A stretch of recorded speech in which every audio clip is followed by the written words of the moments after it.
Well, it's about 12 o'clock here, so let's get started. I'd like to welcome you today to the DC Post First Friday event. My name is David Harvey, and I'm the First Post Vice President. Thank you all for joining us today. We have over 100 participants registered. I think we have around 22 or so here in the room right now. And it's my pleasure here to welcome you to our session with Gloria Larkin from Target Gov and Stacy Swan from the U.S. Army Corps of Engineers National Account Manager for GSA Federal Acquisition Services, who will be presenting on what you don't know can hurt you, leveraging GSA's MRAS service. Our first Friday session is provided to you through the SAME's commitment to offering the AEC Community Effective Training Development and Networking Programs. The SAME DC Post is helping sustain the future of the profession through these monthly education-focused sessions to deliver topical and relevant content to our industry. Thank you all for joining us here today. So the next slide will show the agenda. Great. So at first, everyone has turned off their videos except for those who are speaking, and also please mute yourself.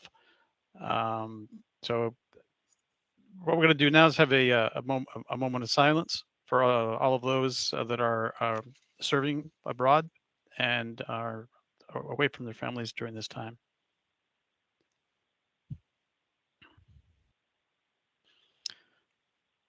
Thank you.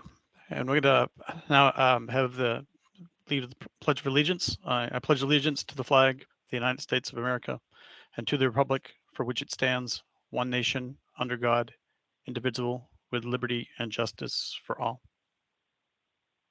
Thank you. So we'd like to take a moment to thank all of our DC Post sponsors for your support. AMT, Black & Veatch, Christopher Consultants, Consigli, Gannett Fleming, Spinoli, Stantec, WSP, Jacobs, Woods Peacock, AB Facility Solutions, and Archie Consulting.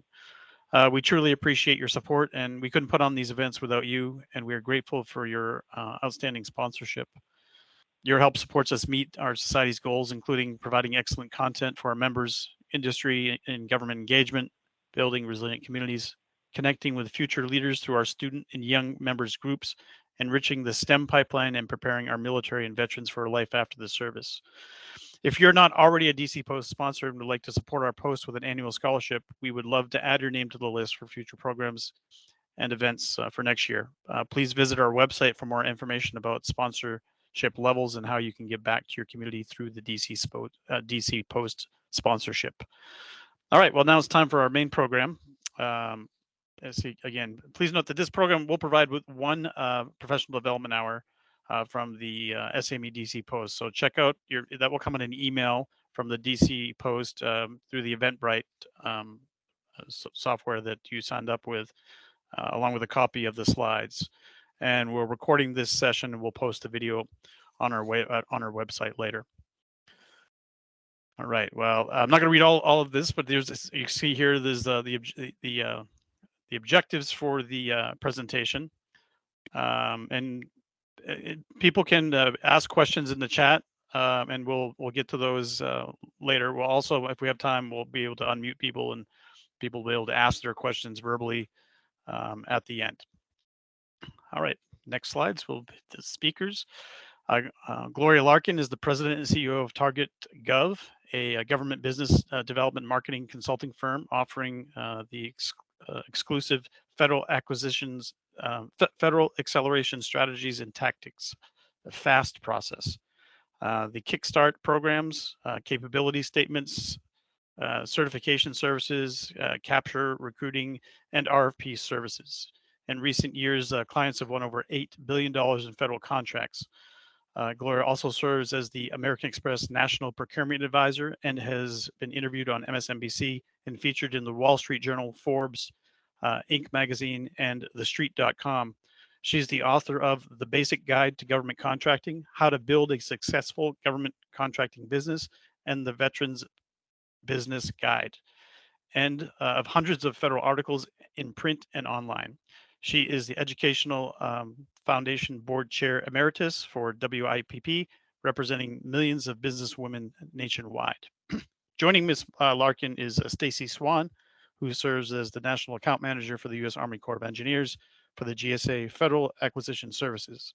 In this role, she is a trusted customer advisor, maintaining an awareness of the agency's evolving needs, priorities, strategic objectives, and assisting U.S. Army Corps of Engineers to accomplish their mission as effectively and efficiently as possible by using GSA's vast portfolio of solutions ranging from acquisition solutions, property disposal, supply requisition, and fleet.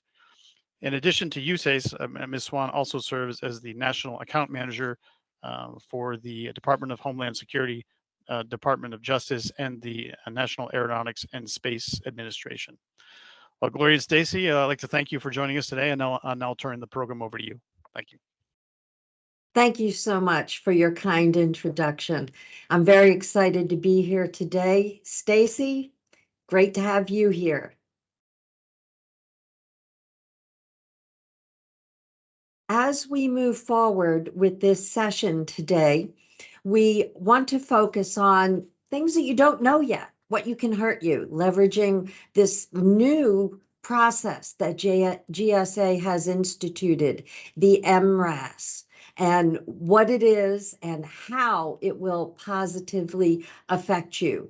Our agenda for the content will be the federal adoption of MRAS and artificial intelligence in the procurement process, what it is and why you should care, as well as how it satisfies the FAR market research requirements, what exactly MRAS stands for as an acronym, and for those of you on today's call who are contractors, how to be found in this system so that you have a much higher probability of winning more contracts. So, and how to position to win. The entire process of federal adoption of artificial intelligence is really impacting the federal procurement process now. And it's been exciting to see this adoption through GSA's program of MRAS and how some of the agencies are now jumping on the bandwagon. But if you don't know about this, either from the government's perspective and how you can leverage MRAS, as well as from the contractor perspective in the architecture, in the construction, in the engineering communities, this is what we're talking about. We're not talking about IT at this point.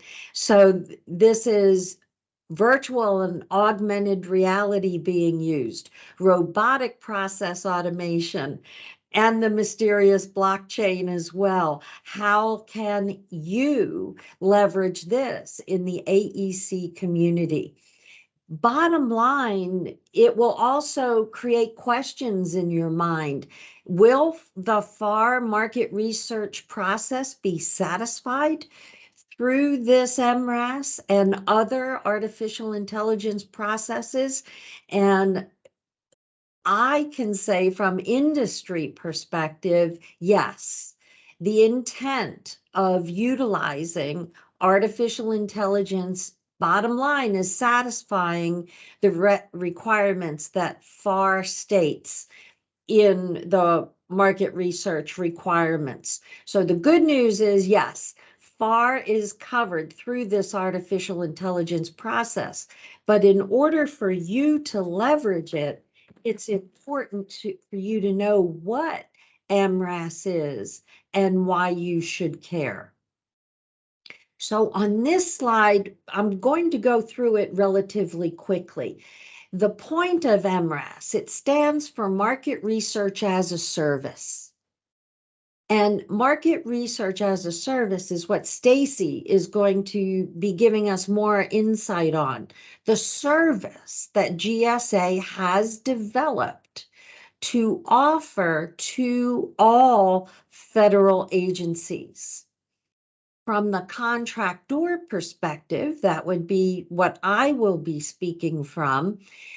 It's important for contractors to understand how this service is being instituted, how it's being used, and most importantly, how you can participate in it so that you can position your company to be found through the MRAS service, and also how to get in front of decision makers through the use of these new artificial intelligence tools. So bottom line, this is a chance for you to know how to, from an industry perspective, get on the short list of the companies under consideration, even before the RFQ, RFP hits the streets. So this is all about the early market research process. What we see happening is that this is dramatically improving business switching to the GSA schedule as a vehicle. We'll talk more about that as we go through this. We're also, on the flip side, seeing fewer sources sought notices and RFIs being posted on sam.gov. That is because many more RFIs are coming directly through the MRAS service. And Stacy will be talking more about that shortly. This means that the more you in industry understand what the MRAS is and how you can leverage it, you can now start to position your company either through GSA Schedule or other methods to be found by these artificial intelligence and data scraping tools. We'll talk about why your labor categories should be updated and what they should include, as well as for those of you who have products for the AEC community on your GSA schedule, making sure that they are up to date as well. And we'll wrap up with proactive marketing tactics that you can use to be found by the MRAS service. So I'll turn this over to Stacy. Thank you, Gloria, and thank you again, Captain Harvey, and to Bree for enabling this webinar today. So what is MRAS? I know we've said the acronym several times. Market Research as a Service, MRAS. The MRAS team helps agencies understand existing markets and how the requirements fit in them. We construct market research techniques, mostly through the use of requests for informations, to build data sets to maximize agency outcomes. The MRAS tool uses the latest research techniques to help agencies visualize the competition and to streamline the market research required for every acquisition. The reason customers come to us to help them with their market research is that it reduces the overall acquisition time. We help to align the agency's needs with GSA contracts and solutions, and we help to identify and categorize the business size appropriate for each requirement. All of this is good news for vendors like yourself, as we help to give small businesses the most visibility in front of potential customers. Next slide.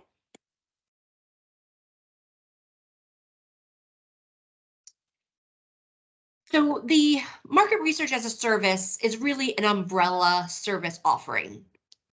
And here's a summary of the types of services we offer. Starting from the left, we provide all of these services at no cost to any federal, state, and local agency. These agencies can choose to work with us when conducting their market research. Currently, our MRAS program has 4 different services. The first is a more product-focused, while the other 2 are more focused on service types of requirements. So starting from the left, we have the GSA Advantage Product Market Research.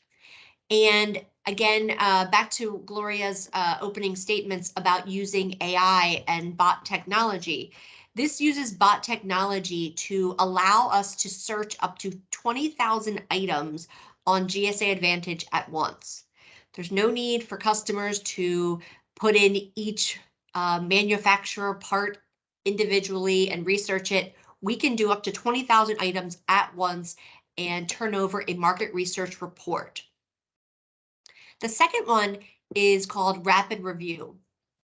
This tells our customers if their requirements fit the scope of an existing GSA acquisition solution in 24 to 48 hours. All that we need to do this rapid review is 3 to 4 sentences of the salient basic requirements. Third is the market research RFI, request for information, market research report. This targets your market research to the right contractors, the right contracts, and it is a consolidated into a one report with visuals. And then last but not least, we offer industry outreach. We invite our customers to attend our monthly MRAS industry training sessions so that they can connect with industry partners like yourself to discuss the current MRAS RFIs. This is a great way to generate more interest in your RFI and to get valuable feedback from industry. And each month we usually have anywhere from 100 to 300 attendees, and they are very engaged. And at the end of the presentation, we'll talk about some of those upcoming sessions. Terrific. Is it okay to go to the next slide? Yes, please. Awesome. So here, as a quick run through, over 350 government customers have already been supported, representing over 20 agencies, with 650 RFIs already completed. So this collaboration that results includes direct collaboration with government and industry, connecting all of the customers to the end users, providing more information that can be incorporated into the requirements. And as a result, this is a telling fact. Over 50% of the requirements researched through MRAS have gone through a GSA schedule to a contract holder. So those of you who have GSA schedules, pay attention, and those of you who do not yet, this may be a serious consideration now for you to get a GSA schedule. We have a couple of, or three actually, success stories to highlight. The first one is through the Department of the Navy for Cloud Service Management contract. The result of the Navy success story was a market research report delivered to the Navy within 2 weeks, identifying 37 small businesses, which helped them determine what their acquisition strategy was. Then the second success story was with the Department of Homeland Security. These quotes are fabulous because it helps you understand, whether you're from the government or from industry, how this MRAS service is positively impacting the government personnel, getting more done with fewer people, and also opening up the doors for industry to get in front of decision makers. I see the middle quote. I thought to myself, well, I'll never have to do an RFI again, is very interesting. And the bottom quote, MRAS has helped me avoid doing it the way it's always been done before. So this is a change in process. So right now, if I may, Stacy, turn this over to you. Thank you, Gloria. And you'll note we're using the same terminology. We're talking about RFIs, requests for information, but I want to explain how we're conducting those RFIs and our market research and how it's a little bit different and how GSA is helping to streamline the process. First, we use commercially available software to conduct all of our market research. And again, a form called RRFI. We also follow a standard so that vendors like you who respond to these requests, and we know you get dozens, if not hundreds a week, that you know what to expect. Ultimately, when developing these market research techniques for our customers, on how we want to visualize the data based on the questions that we ask, so we can provide a better understanding of the marketplace capabilities of the potential vendors. If we go to the next slide, we take time to determine questions that we want to ask.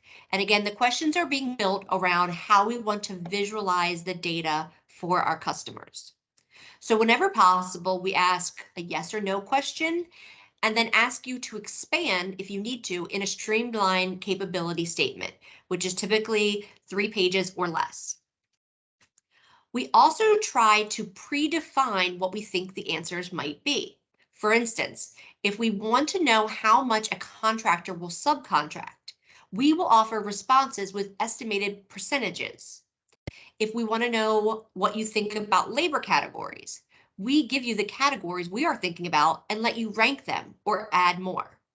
We do this all through an online tool that allows the MRAS team and the customer to customize the questions to make it easier for you to respond and for us to easily identify capable vendors. Next slide.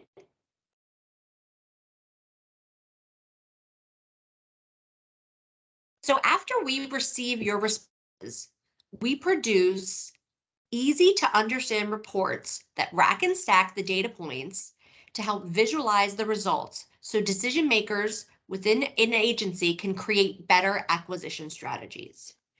Your answers help us to provide useful visuals where we can highlight the number of interested parties, the specific contract holders, socioeconomic status, and business size. We also share your feedback and any capability files with the customer, and we provide a summary of the data collected in an easy-to-read report. Next slide. From a results standpoint, the wonderful thing for industry is that you are now visible in front of an entire source of new customers that you had not been visible before. You also have access to GSA as well as the agency point of contacts. So the customer points of contacts become visible to you as well. When you respond to the RFIs, it leads to additional business opportunities. And remember, 50% or more have gone to GSA contract holders. From an agency acquisition professional standpoint, they then get the hard data in an easy to use format that will help them determine the acquisition strategy, including reports to small business. Their outlook and on competition and socioeconomic participation is much clearer. And we are right on time, Stacy, I'm happy to say. Good to hear. So how do you find these surveys and these RFIs? All of the MRAS RFIs are posted on GSA's eBuy site as a request for quote. Even though it is listed as an RFQ, it is actually a sources selection as well as, it's listed as RFQ, but it is really a sources sought. You will find it's under the applicable special item numbers or contracts. For example, if it is an IT service requirement, we may put it out under the multiple award schedule special item number, as well as GSA's GWACs. And this enables us to look at the entire universe of GSA contractors and really narrow down what is the best fit and which contract makes the most sense for the customer. Because these RFIs are listed under the specific special item number or contract, you will only see the RFI if you are listed as a GSA vendor under those SINs or contract. It is not public to all GSA vendors. If you are on that list, you will be notified via email about newly posted MRAS RFIs, and there will be a link included for you to access the survey. We encourage you to make sure that these emails are not going to a spam mailbox, and to make sure that from your company's perspective, the email associated with your company in GSA eLibrary is always current and up to date, because that is where the RFIs will be sent to. Next slide. As we go to the next slide, before I do that, I want to mention to everybody on the second bullet down, that email address is critical to whitelist. The RFI at research.gsa.gov, please whitelist that to make sure that it's not going to spam, because you may not realize that you are receiving these emails and you're missing an extraordinarily good opportunity to respond.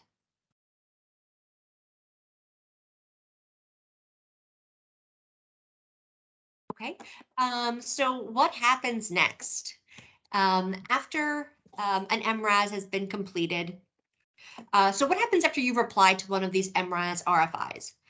Well, first, you'll get an auto-generated email from rfi@research.gsa.gov confirming that we received your response, and it will also include a copy of your answers.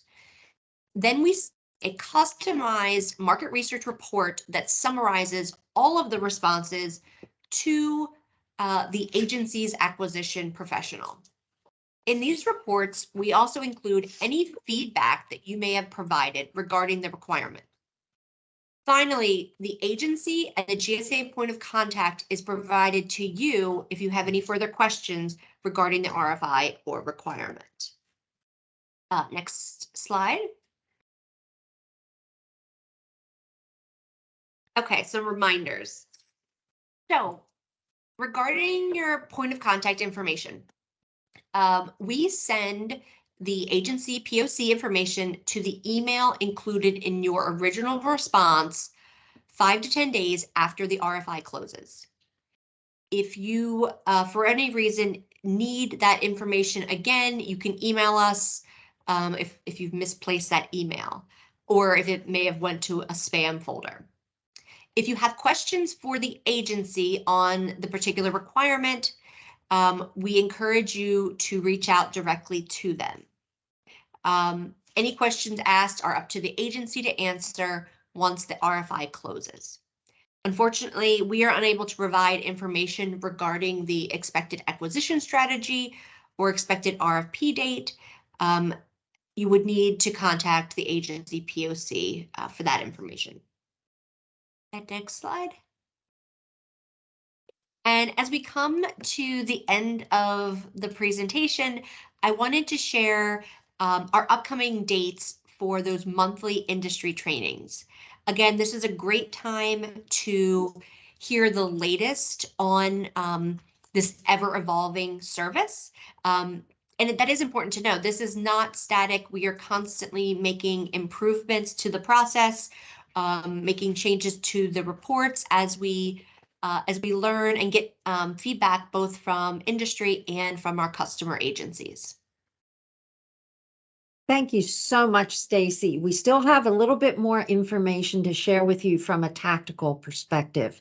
These market research robots are forming a key part of the aspects of MRAS, but they are being used by other agencies outside of MRAS as well.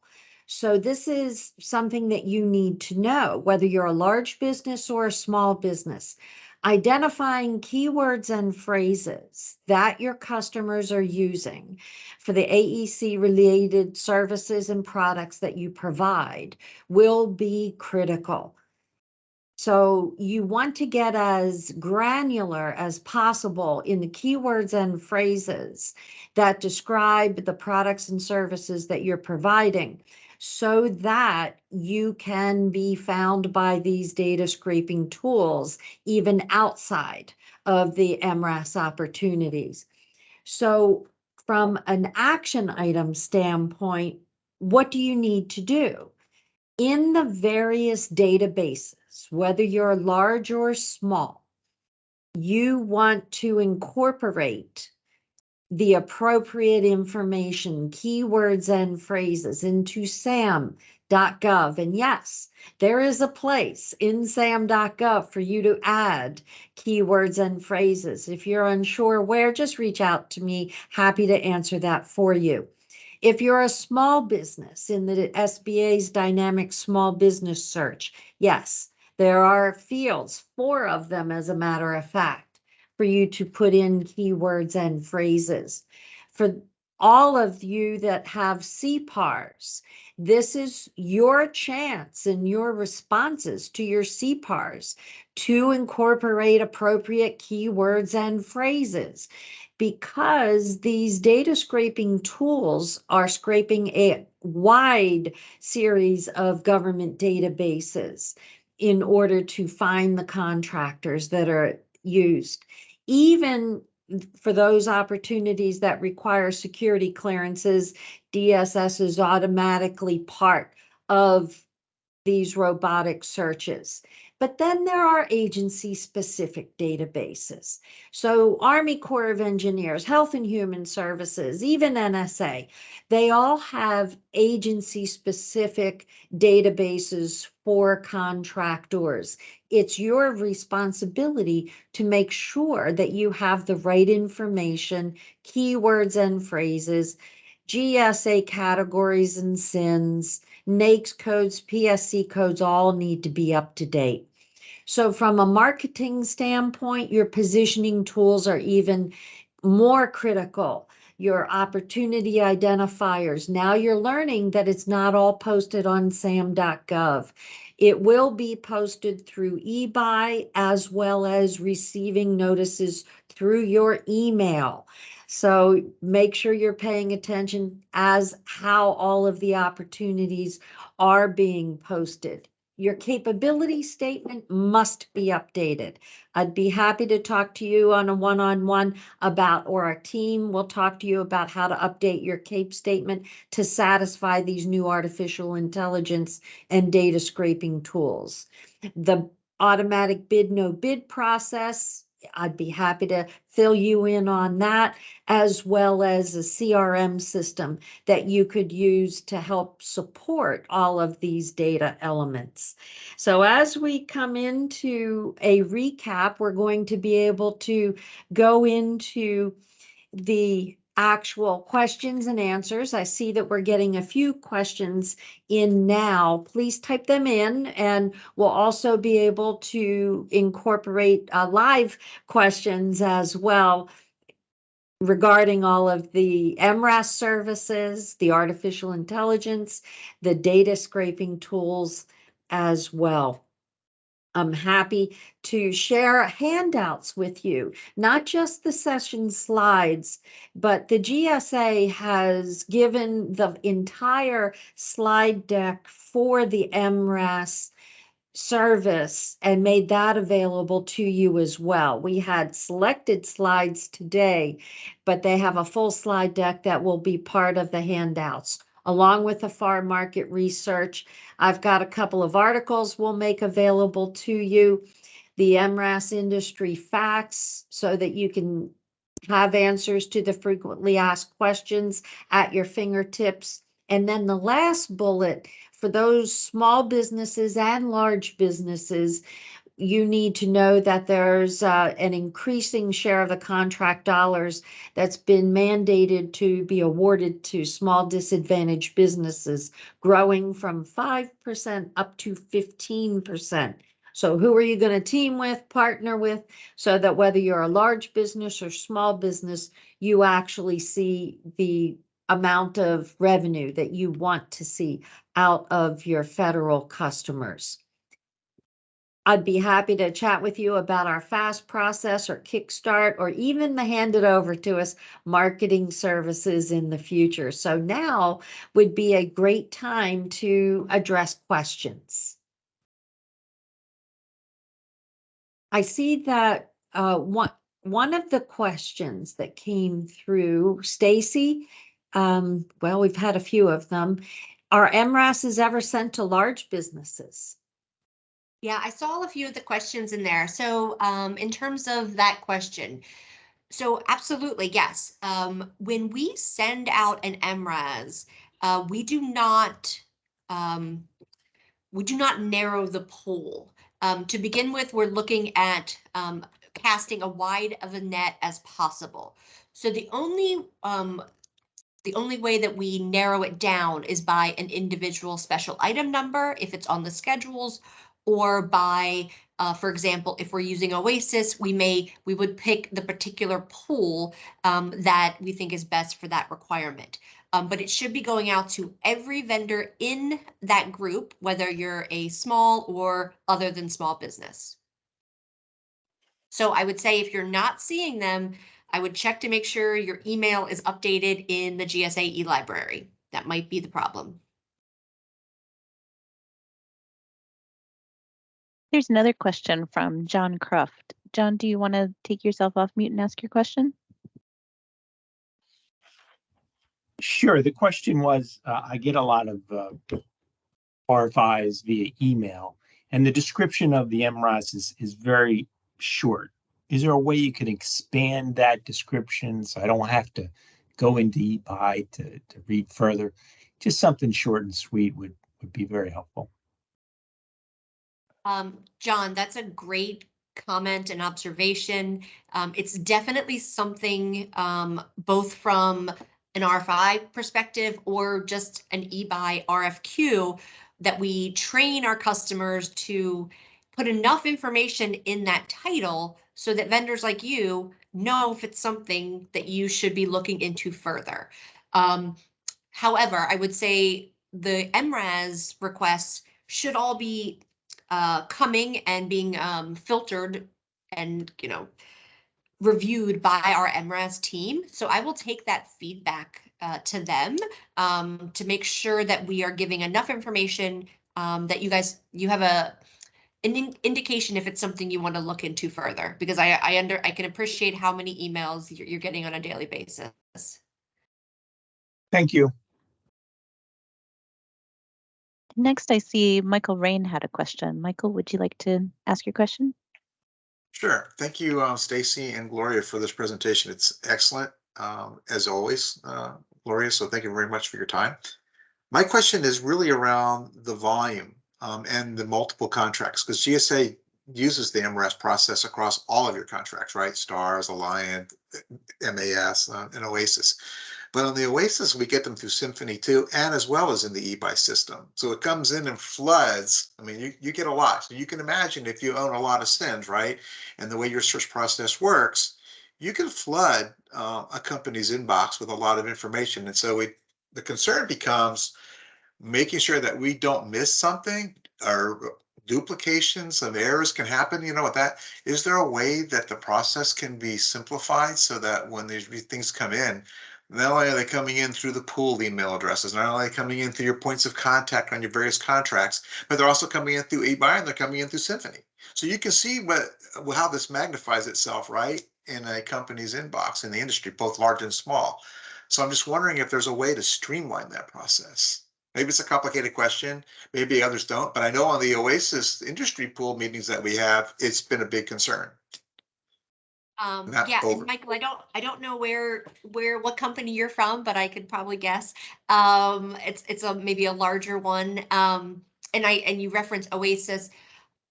I will say I have always if Stacy had her way, everyone would just use eBuy, one single platform, and all communication would go through that. I know Oasis, when it was stood up, they created those individual email addresses, and people have had a preference for using that. Now we're evolving and moving into using Symphony, which will be required for the Oasis Plus requirement, which will be the Oasis follow-on. Saying all that, I don't have a great answer for you. I agree that there is some confusion, there's redundancy, and like I said, if it were my decision, we would use eBuy for everything. But again, that's feedback I can take back. My guess is as more contracts evolve and move over to the Symphony platform, I think it will be almost two different platforms. We'll have the eBuy for the schedules, and then Symphony will be used for all of the GWAC and MAC contracts. But to your point, yes, redundancy, and it does open up the possibility that you might miss something because you're getting so many different email sources. But I will take that back. You're definitely not the first person to raise that concern, but thank you. Thank you.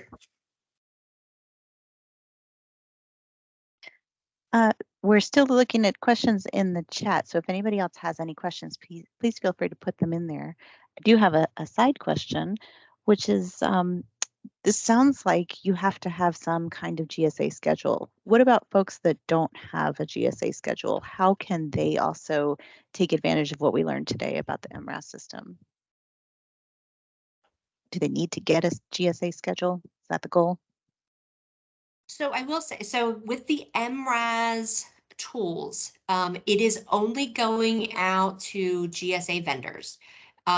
What we have been encouraging our customers to do in the spirit of category management and working more efficiently, we encourage them to use the GSA MRAS complimentary service first. Do that first blush, go out, see what the feedback is from industry. Then if they don't feel that there are the proper capabilities or the proper vendor responses, then we would encourage them to follow that up with a sources sought on SAM.gov. So for customers who are really taking advantage of MRAS service, yes, Bree, to your point, it would highly those companies to consider becoming a GSA schedule holder. But there will be obviously always certain requirements that go out on SAM.gov. Uniqueness. And if I may chime in on that, we are seeing a number of the agencies using their own resources in order to identify potential vendors who they can work with by using the keywords and phrases searches throughout their own database, whether it's Health and Human Services, perhaps Army Corps of Engineers, the NSA. So any of the AEC requirements that these agencies have themselves that may not yet be using the MRAS service, it is still possible to improve your being found by the data scraping tools in improving your keywords and phrases within these databases. I'd be happy to chat with folks about how to do that. But bottom line, the MRAS has seen an extraordinary growth with acquisitions on GSA just since this has started, which has only been how long, Stacy? We are in the 4th year. It seems like it's been shorter than that, but congratulations, it's billions of dollars have gone through this so far, right? Absolutely.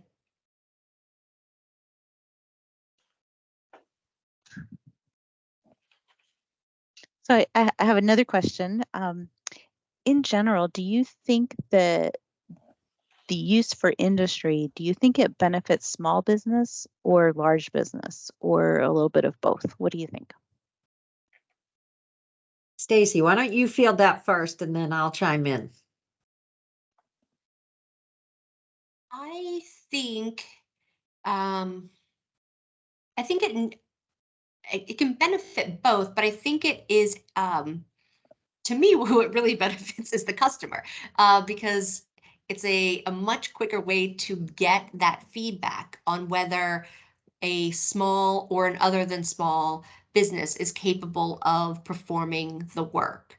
I think it kind of, I don't want to say it levels the playing field, but it is going out to everyone. Everyone has the capability to respond. But to me, I really think just the benefits are really going to the agency because they are not having to do the heavy lifting. We all know, I'm sure all of you have responded to RFIs that took you days, if not weeks, to respond. And then the agency, it takes them weeks or months to compile all that information. We are doing it, we're giving 2 weeks for you to respond as the industry partners. And within 24 hours, we consolidate and deliver the report to the customer. And I know I didn't really answer your question, Bree, but that's that's how I want to take it. I really do think it is advantageous to the customer. And I think that that's a perfect answer, because that is the point of this service to the government customers. And then I can answer it from the industry standpoint. I don't think it favors one over the other. I think this is truly a level playing field, but it depends on the responses.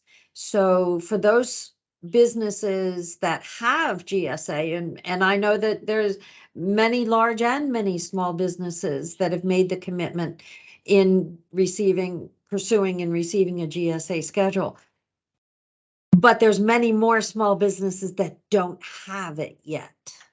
So this is where that leverage may be benefiting large businesses, because more large businesses by percentage have GSA schedules, but this is a motivator for small businesses to think it's time now to get on the GSA. And you mentioned earlier about having to put out RFIs and respond, and everybody has to respond to RFIs, and then there's a huge compiling of the information that comes back. What really is the benefit for responding to RFIs instead of just waiting for the RFP to come out? The RFI, I think a lot of times people do not think it's that important, but I can tell you from being on the government side, it is how they are making the decisions of the acquisition strategy. If no one responds, they are pursuing other options, or they will assume that means there is no one in the market that can fulfill the requirement. If they put out an RFI and no small businesses respond, the assumption is there are no small businesses that can perform that service. So it is very important. Again, I know it's timely. I know especially small businesses have a million things that you're trying to do and manage your time appropriately, but it is imperative, and it is how the decisions get made. And along those lines, one of the things we did not talk about, Stacy, but maybe you could talk a little bit more about, is that this is a ever-growing artificial intelligence database that as companies respond, then their responses are added to the database. So it's not just a one-off. If you respond to this one RFI, that disappears like it would have been in the past. Because if you were responding directly to the old way of doing an RFI and just the source selection committee read it, as soon as they were done, they're finished with it. Now with MRAS, and please do correct me if I'm wrong on this, every response is now added to this whole artificial intelligence database. So the chances of you being found in the future grow. Yes, you're absolutely right. Every contracting officer, it's up to their discretion as to how long market research is valid for. Now that everything is automated, we have these reports we have a repository of all of for the various requirements. So now if I have a customer that comes to me and has a cloud requirement, I may not actually need to go out and put an individual RFI for that specific requirement. I can look at a repository, and there's a high likelihood that there's something that has been done in the last 3 to 6 months that I can share with them. And that may be a first step that customer can use. And then they may decide to do some more specific questions or do their own version of that. But yes, the information is being compiled. We have a repository. We are, again, continuing to leverage AI and our bot technology to go through the massive amount of data that we are collecting. But yes, the object here is to then try to leverage that to be smarter about the vendors and their capabilities. Thank you. Thank you both. I put another question in the chat, which is if there's any more questions from our audience today, just let me know. I'll give it just a minute. All right. Well, I think that's great. Great. Well, I want to thank you, Gloria and Stacy, for coming today. I'm in the program side of the house, and I've been emailing my contracting office to ask them if we're using this for an R5 that's going to go out next week. And I'm getting radio silence right now, so I guess I might have just stunned them into some realization. We'll see if what happens. I've given them your names, Stacy, to maybe follow up with you at that. I'm at HHS, but thank you again. So before we wrap up today's program, I'd like to share with you some information about upcoming planned events that we have. So please mark your calendars for the local events as well as some of the SME national events. So next week, there's going to be an event at the Top Golf over at the National Harbor, Maryland. It's going to be a great event. Unfortunately, I cannot attend, so I'm attending a conference, but outside of the area. But I would be there if I was going to be in town. And if you're there, please consider joining us. We're also accepting nominations for our 27th annual Post Awards. Please visit the website to learn more about the 15 categories that you can nominate someone who deserves recognition for their work in the field and for supporting the SME mission. The nominations need to be sent by January 6th, and then you can join us on January 26th to celebrate the accomplishments of the SME members. And in addition, join the Military Appreciation Service Awards and recognizing the service provided to our country and members of the Defense Department, Homeland Security, and Public Health Service branches. So that's going to be in DC at the DC Press Club on the January 26th from noon to 3:30 p.m. Then registration is now open for the next Friday's first session, the CMMC primer. This is you've heard about cybersecurity maturity model certification, but after several years, there's been updates to these requirements that you need to know to make sure that you're compliant with DoD pursuits. So don't miss this live event and this session, and you can ask the presenter questions as you did today. And then the SAM National is also getting ready for the JETC in 2023. It's going to be in San Antonio, May 2nd through the 4th. And there's some abstracts, I think, that are due on December 16th if you'd like to submit an abstract for that. There's going to be SME National is hosting a career transitional workshop in up to near BWI Airport. I will be there trying to recruit a bunch of engineers for the federal government to support the work that I'm doing here in the Indian Health Service. So please, come up and see me there. That's a good event. I've attended multiple years in a row. Registrations here through that link.